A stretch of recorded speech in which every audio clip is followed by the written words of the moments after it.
I'm Marco Werman. This is The World. It's been raining this month in southeastern Australia. In some places, a lot. In others, a little. But just about everywhere, the rain is a very welcome change.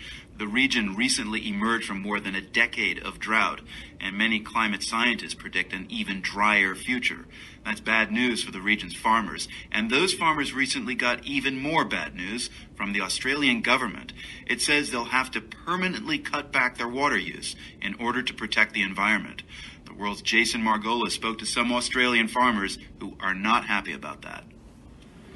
I introduce myself from time to time as John Ward, New South Wales Farmers Association spokesman for water and parent of children in this town that need employment. John Ward has one thing on his mind as he drives around New South Wales these days, and one thing only: water. Australia's recent 12-year drought hit farming communities like Ward's hometown of Griffith hard. Now the government may ask farmers like Ward to cut their water usage by another 30 or 40%. Ward says he and his neighbors will have none of it. We need for them to listen to us and for us to listen to them. And if we can't get that, then it goes to war. Are you at war right now? Yes, there's no doubt. We're in the trenches. Ward lives in what's called the Murray-Darling Basin. It's the breadbasket of Australia, tucked in the southeast interior of the country. Think of the Murray-Darling like the American Midwest.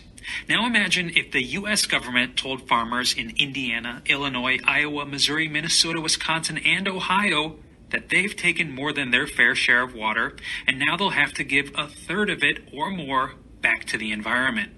That's roughly what's happening here in Australia. We're talking about the heart and lungs of our nation, and you can't take the heart and lungs out of any person and expect them to survive. That's Mike Neville, the mayor of Griffith. The town of 26,500 produces wheat, rice, vegetables, and 30% of Australia's wine.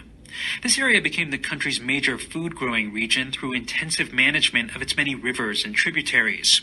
In the 1920s, the government began building dams and water diversions for irrigation. Farmers here say these engineering projects perform miracles, turning a largely parched continent into a food exporter. Now many here are left wondering, why would we want to limit the production capacity of an area like this? It just doesn't make sense.